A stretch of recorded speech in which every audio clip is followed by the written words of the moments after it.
Praise the lord ప్రియులారా. ఇన్ని రోజులు అన్ని చర్చెస్ గురించి మనము కొన్ని మాటలు గ్రహించాము. అయితే దీన్ని బట్టి మనకు ఏమర్థమవుతుందంటే ఏ చర్చ్లో కూడా హోలీ స్పిరిట్ కానీ గిఫ్ట్స్ కానీ పనిచేయటం లేదు. ఈ చర్చెస్ అన్ని డెడ్ చర్చెస్. మీరు వెళ్తున్న చర్చ్ డెడ్ చర్చ్ అయితే మీరు పరలోకానికి వెళ్ళడం చాలా కష్టం. అయితే ఆ చర్చెస్ని ఎలా చూస్తున్నాడు ప్రభు అంటే ఒక ఎండిపోయిన ఆకు, ఒక పచ్చటి ఆకు. ఈ ఆకులలో ఎంత డిఫరెన్స్ ఉంటుందో ఆ చర్చెస్లో అంత డిఫరెంట్ ఉంటుంది. సో హోలీ స్పిరిట్ ఉన్న చర్చెస్ ఆకులాగా పచ్చగా ఉంటాయి. అయితే డెడ్ చర్చెస్ ఎండిపోయిన ఆకులతో సమానం. వాటిలో జీవమే లేదు, హోలీ స్పిరిటే లేదు, గిఫ్ట్స్ పనిచేయట్లేదు. మీరంటే అలాంటి చర్చెస్కి వెళ్ళి ఏ మాత్రం లాభం లేదు, మీకు లాభం లేదు, మీ తరాలకు కూడా లాభం లేదు. కాబట్టి పరిశుద్ధాత్మ కార్యాలు జరగాలని ప్రభు కోరుతున్నాడు. ప్రతి చర్చిలో ఒక డెలివరెన్స్ మినిస్ట్రీ, ఒక హీలింగ్ సెల్స్ ఉండాలని దేవుని చిత్తం.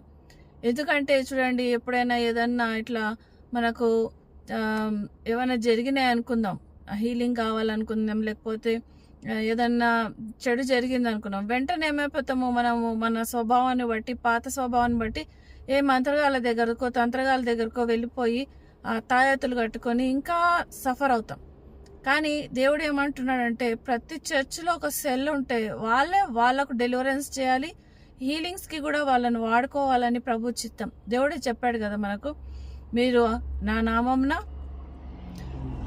రోగులను స్వస్థపరుస్తారు, అన్య భాషల్లో మాట్లాడతారు, మీరు ఏమి చేసినా, మీరు ఏమి తాగినా మీరు చావరు అని ఎంత బాగా చెప్పాడు. మార్క్ 16, 17, 18 దేవుడిచ్చిన ఆజ్ఞలు ఉన్నాయి.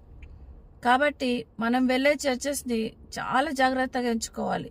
గిఫ్ట్స్ పనిచేయాలి, పాస్టర్కి ఉండాలి, కాంగ్రిగేషన్కి ఉండాలి, ఆత్మలో కనపడాలి, ఆత్మలో ఆరాధించేవారు కావాలి. మాటతో ఆరాధిస్తాను, ఆత్మతో ఆరాధిస్తాను అంటున్నాడు కదా పౌలు భక్తుడు. కాబట్టి మనము ఎలాంటి చర్చెస్కి వెళ్తున్నాం? మీ దగ్గర ఏ చర్చ్ లేదనుకోండి, మీరు ఇంట్లో ఉండడమే దేవుని చిత్తం. మీరు ఇంట్లో ఉండి ఒక చిన్న మందలాగా ఉండి దేవుని రాకడ కొరకు కనిపెట్టుకోవచ్చు.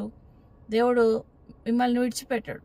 కాబట్టి మీ చర్చెస్ని చాలా జాగ్రత్తగా గమనించండి.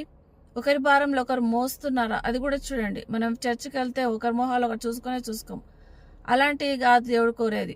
కాబట్టి బైబిల్ అనుసారంగా, వాక్యానుసారంగా, ప్రభు చిత్తానుసారంగా మనం నడుచుటకు సాయం చేయను గాక.